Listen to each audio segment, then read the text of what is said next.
रात के करीब 2 बज रहे थे।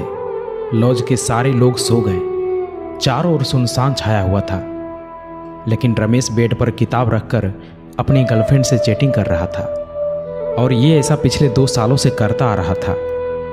रमेश के पिताजी एक रिक्शा चालक थे।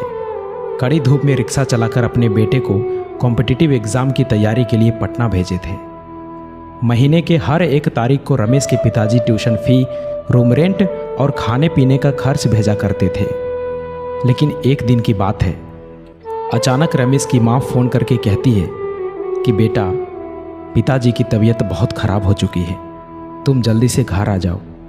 इतना सुनते ही रमेश भागा भागा हॉस्पिटल पहुंचा और वहां जाकर देखा कि उनकी माँ डॉक्टर के आगे हाथ जोड़ रही थी और कह रही थी कि डॉक्टर साहब, आप ऑपरेशन कीजिए, मैं 5 लाख नहीं बल्कि 10 लाख दूंगी, लेकिन मुझे वक्त चाहिए, प्लीज़ आप ऑपरेशन कीजिए, अभी मेरे पास पैसे नहीं है, मैं एक रिक्शा चालक की पत्नी हूँ। लेकिन डॉक्टर साहब हर बार एक ही बात कह रहे थे कि आपको पहले एडवांस पेमेंट करना ही होगा, तभी ऑपरेशन शुरू हो सकता है। रमेश की माँ गांव के सभी लोगों से मदद मांगी, लेकिन किसी ने भी उनकी मदद नहीं किया। ये सब देखकर रमेश की आंखों से आंसू नहीं रुक रहा था और पैसों की कमी के कारण अपने पिताजी को खो दिया। रमेश चिल्ला चिल्लाकर कहने लगा कि माँ, ये सब मेरी वजह से हुआ है, मैं उतना काबिल नहीं बन पाया जितना अभी तक मुझे बनना चाहिए था।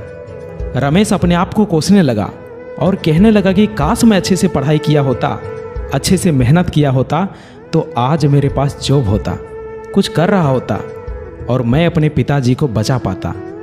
दोस्तों, आपके साथ कब क्या और कौन सी घटना हो जाए कुछ पता नहीं चलता, इसलिए अभी आप जो कर रहे हो, जिस काम के लिए आए हो, जो भी आपका लक्ष्य है, जो भी आपका गोल है, उसे पाने के लिए जी जान लगा दो।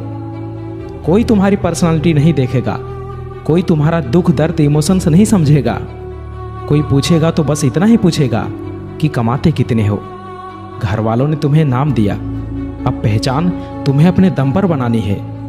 अपने काम के प्रति इतने ईमानदार बनो कि असफलता दूर दूर तक नजर ना आए। प्यार का सहारा लोगे तो एक दिन बर्बाद हो जाओगे। अपनी शान और पहचान बनानी है तो मेहनत का सहारा लेना ही होगा, जी जान से मेहनत करना ही होगा। रोना बंद करो और अपनी तकलीफों से खुद लड़ो। देखो, समय तो तेजी से निकल ही रहा है। अगर वक्त के साथ मेहनत नहीं की, जिंदगी के एक एक महीने, एक एक सप्ताह, एक एक दिन, एक एक घंटे की वैल्यू नहीं की, तो साल के साथ साथ आपकी आधी जिंदगी कब निकल जाएगी कुछ पता नहीं चलेगा। याद रखना, कमजोर तू नहीं, तेरा डिसीजन है। तुझे तेरी डिसीजन से भी ज्यादा जिद्दी बनना पड़ेगा। याद दिला खुद को कि तुझे तेरी मंजिल बुला रही है। खुद को ऐसा बना कि तेरी मजबूरी भी तुझे तेरी मंजिल तक पहुंचने का रास्ता लगे।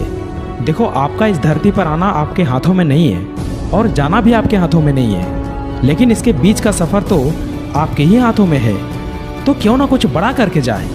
अरे, तुम्हारी जिंदगी में सभी दुखों का नाश होगा अगर तुम्हारा संघर्ष सबसे महान होगा।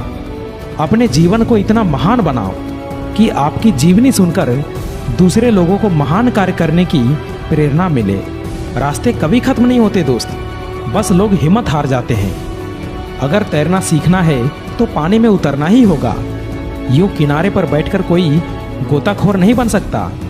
सफलता तक पहुंचने का रास्ता आसान नहीं होगा। इस रास्ते में बहुत सारी मुश्किलें आएंगी जो आपका रास्ता रोकना चाहेंगी, लेकिन आप रुकना मत, बस चलते जाना। बदल जाओ वक्त के साथ या फिर वक्त को बदलना सीखो। मजबूरियों को मत कोसो, हर हाल में चलना सीखो।